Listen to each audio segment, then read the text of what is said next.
Bidelaguntza programa.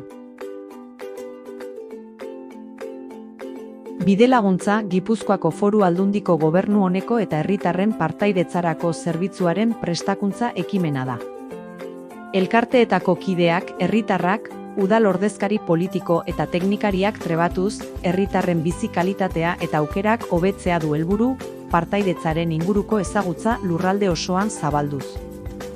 Udalerrietako herritar taldeei eta elkarteetako kideei zuzendutako ikastaroak. Herrietako elkarte eta herritar taldeetako proiektuak indartu eta kudeaketa erraztu nahi duzue? Hau da zuen aukera.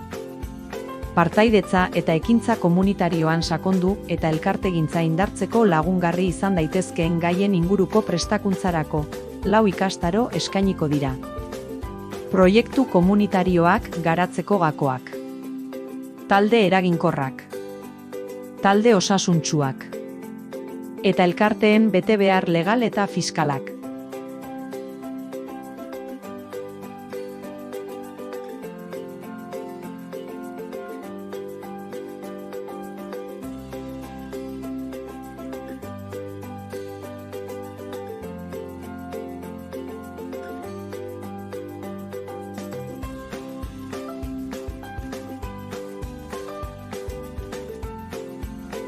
Nork eskatu eta nork hartu dezake parte? Ikastaroak udalak eskatu beharko ditu. Eta hartzaileak ondorengoak izan beharko dute, herrietako elkarteak, herritar taldeak eta elkarte sareak. Herri txikien kasuan ordea ordezkari politikoek edota herriko eragileek ere parte har dezakete. Parte hartzaile kopurua. Ikastaro guztiak doakoak izango dira eta aurrez aurreko formatuan eskainiko dira. Prestakuntza ekimen bakoitzerako izen ematea dagokion udalak jarriko du abian.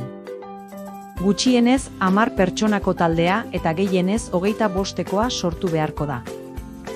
2500 biztanletik beherako herrien kasuan, gutxienez 8 pertsonako taldea sortzeko aukera egongo da, eta eskaera udalerri bat baino gehiagoren artean egiteko aukera egongo da.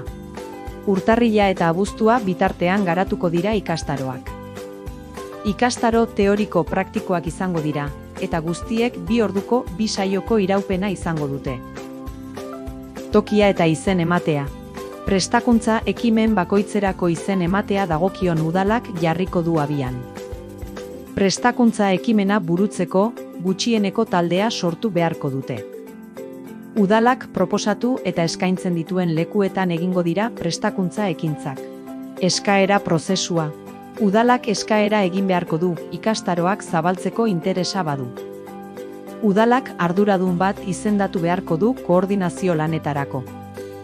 Gipuzkoako Foru Aldundiak, udalen eskaerak jasotakotan, baliabideak antolatu eta udalei komunikaziorako euskarriak eskainiko dizkio deialdia zabaldezan.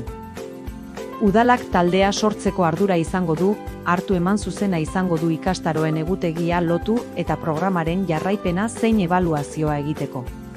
Izen emate epea. Eskaera epea azaroaren 21-tik abenduak 16 arte izango da. Ikastaro hauen bidez jasoko duzuna, herriko talde eta elkarteetako kideak trebatzeko ikastaroak doan. Eta eskatuko zaizuna berriz, koordinazio lanetarako arduraduna izendatzea, komunikazio lanak egitea, ikasitakoak partekatzeko konpromisoa eta ebaluazioan parte hartzea.